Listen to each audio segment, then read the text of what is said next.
I need to say something up front before we get into any of this, and I mean exception. Somebody tells you their quarterback looks unguardable. Somebody tells you this defense is completely rebuilt, and this is finally the year the whole thing clicks. It has predictability of a calendar event, and most of it evaporates the moment the pads go on and real football starts being played. I know how this sounds. I know the words, "this camp feels different," have been spoken by someone covering every roster in professional football since the preseason was invented. So when I tell you that what is coming out of Las Vegas right now is producing genuine reassessment rather than seasonal optimism, I am saying that with complete awareness of how those words typically land. What is different here is that the specific details hold up when you actually push on them. They don't collapse under scrutiny, they get more interesting, and that is a distinction worth paying close attention to. Fernando Mendoza is where everything has to start, because the rest of this roster, every position group, every scheme concept, every free agent acquisition and draft pick, orbits what happens at that quarterback position. And what the early days of camp are revealing about him goes well past the standard feel-good rookie narrative that gets assembled and published before anyone has actually seen a meaningful rep. Before you even get to the football, the physical profile demands honest acknowledgement.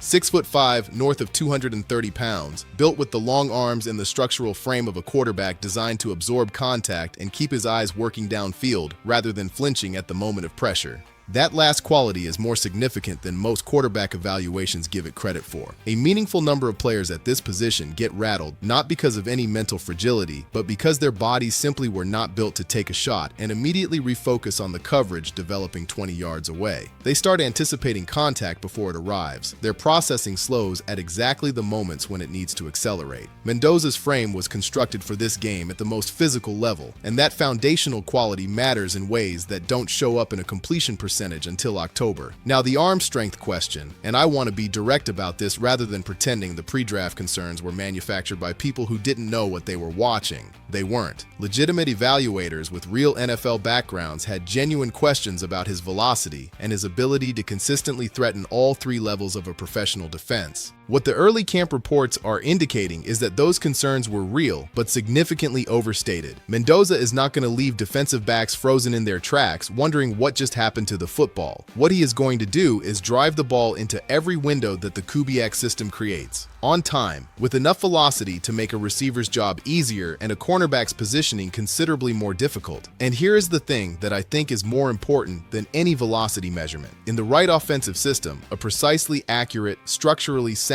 arm attached to elite processing speed and elite decision-making is worth dramatically more than a cannon attached to ordinary football instincts. Mendoza has the former. Everything being assembled around him in Las Vegas is specifically designed to leverage exactly that combination.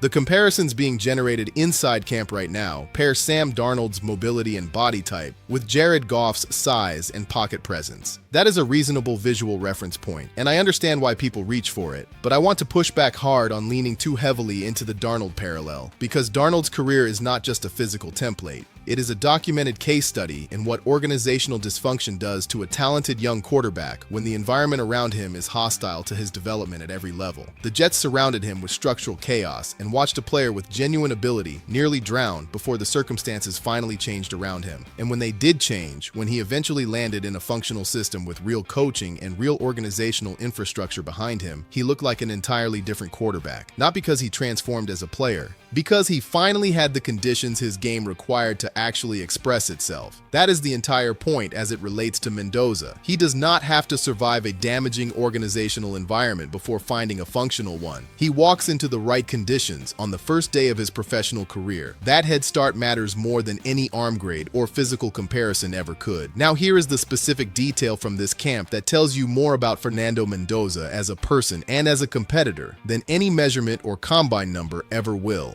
He turned down an invitation to the White House. I want you to sit with what that actually means for a moment. He is a rookie quarterback. He was selected first overall in the entire NFL draft. The football world spent months debating him, projecting him, arguing about him. And when that invitation arrived, a moment that would have generated enormous coverage, enormous photographs, and an enormous social media presence that most people in his position would have considered obvious and deserved, his response was to stay at the facility, take extra repetitions, and keep working through the playbook. Nobody orders a first overall pick to decline a White House visit and go throw routes instead. That is not a coaching staff directive. That decision comes from somewhere specific inside a player, from a very precise internal understanding of where he is in his development right now and what this particular moment in his career actually demands, completely independent of what would generate the most favorable optics to the outside world. And it doesn't stop there. Reports from the early days of camp describe Mendoza arriving before official practice sessions, even begin specifically to take snaps with center Tyler Linderbaum,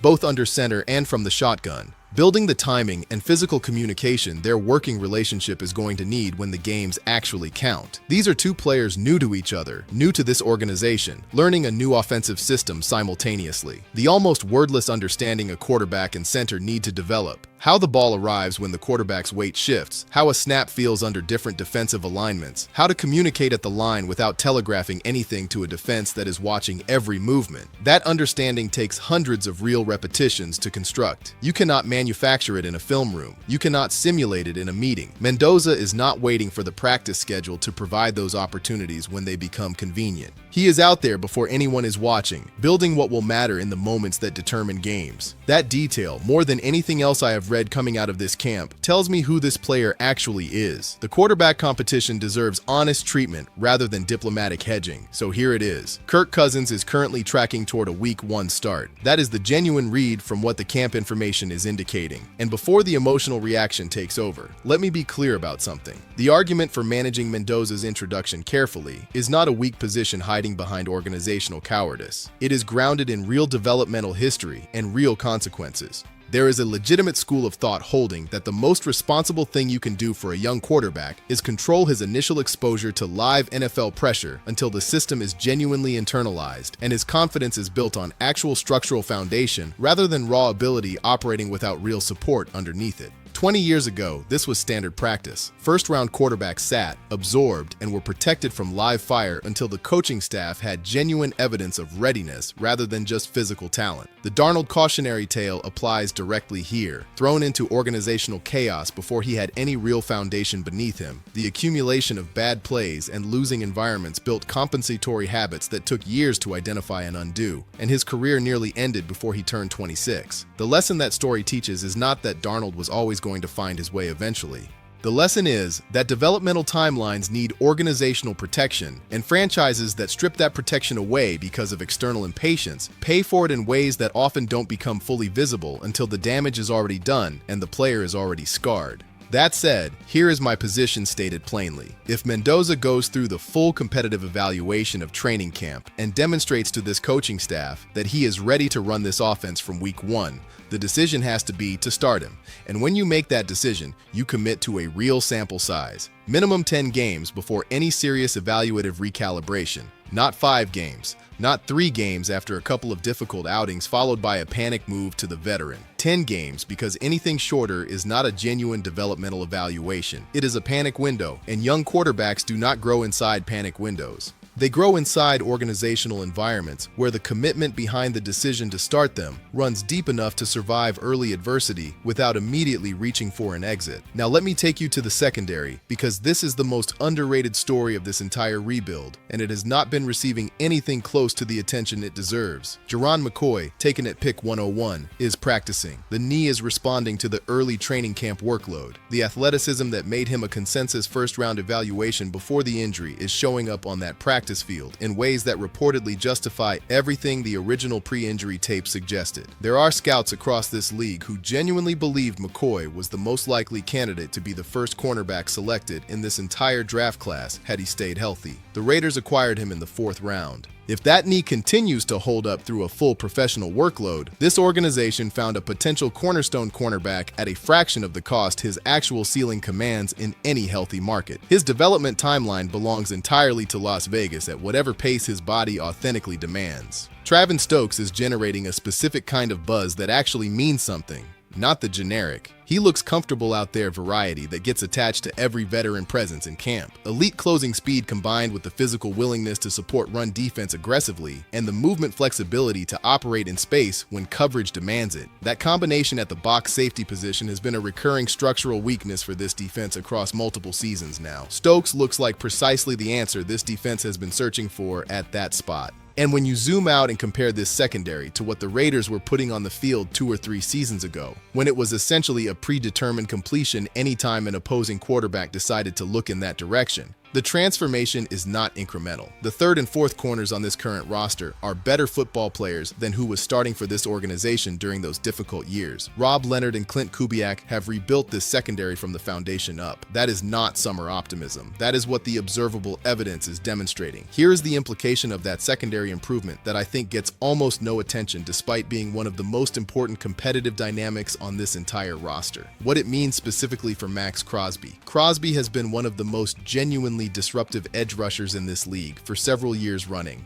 He has done it while operating behind a secondary that consistently gave opposing quarterbacks a rational and available escape valve. When a quarterback knows he can tuck the ball and scramble because the corners behind the pass rush cannot maintain coverage integrity, the disruption a pass rusher generates gets functionally neutralized regardless of how good that rusher actually is. Crosby wins the edge. The quarterback escapes. The sack numbers remain modest. The actual dominance gets buried under the limitations of the players behind him. Now give Crosby a secondary that genuinely forces quarterbacks to hold the ball. That makes scrambling feel dangerous rather than sensible, and the disruption he already generates becomes exponentially more visible and impactful across every statistical category that matters. Elite secondaries amplify elite pass rushers. The Raiders are constructing that combination simultaneously for the first time in Crosby's entire professional career.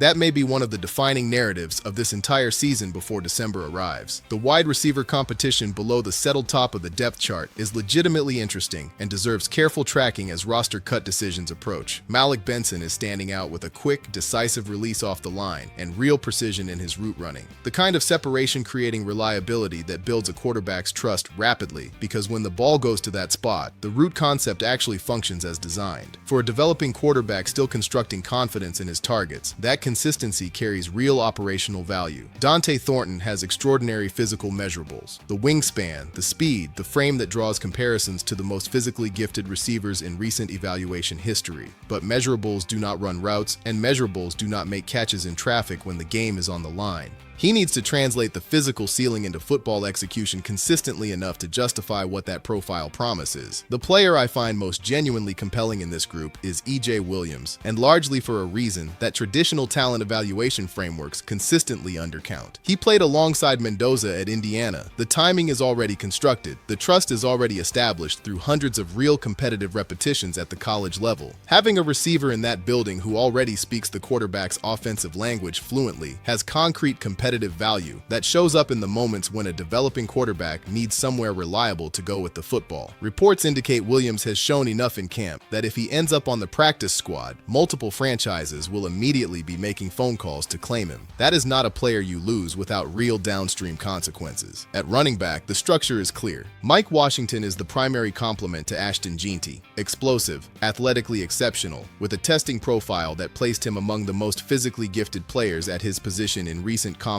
history. Roman Hemby is currently the most likely undrafted free agent to secure a roster spot in the backup group. He won't overwhelm you with one elite isolated attribute, but he is a complete and functional player across every dimension the role genuinely requires: pass protection, receiving out of the backfield, running between the tackles, special teams contribution. That wholeness is exactly what backup running backs need to justify a spot on a roster with real competitive ambitions. At the third quarterback position, the current read is that Clark holds the edge, and the coaching staff's priority in that evaluation is system alignment. Finding a quarterback whose operational instincts mirror what this offense actually runs, rather than someone whose natural tendencies would force the entire infrastructure to adapt around him in an emergency. Kubiak's system operates on timing, rhythm, and a specific decision-making cadence. A backup who speaks a fundamentally different offensive language introduces real risk at precisely the moment backup quarterbacks actually get called upon. Here is the full picture I want you to carry away from everything coming out of Las Vegas right now. This roster is structurally different different from anything this organization has assembled in years, not different in the press release sense, not cosmetically upgraded and repackaged as transformation while the underlying problems persist. Actually different in the ways that produce durable competitive results, rather than just manufacturing enthusiasm for one season before everything resets. The secondary moved from genuine organizational liability to emerging strength in a compressed timeline. The pass rush is anchored by one of the most disruptive edge players in the league who finally has real coverage operating behind him. The offensive system is quarterback-friendly, sophisticated, and being run by coaches who understand how to build around a young player's development, rather than simply extracting short-term production at the expense of his long-term ceiling. And at the center of all of it is a first overall pick who turned down the White House to throw extra routes, who shows up before official practice begins to build timing with his center in sessions nobody scheduled and nobody required.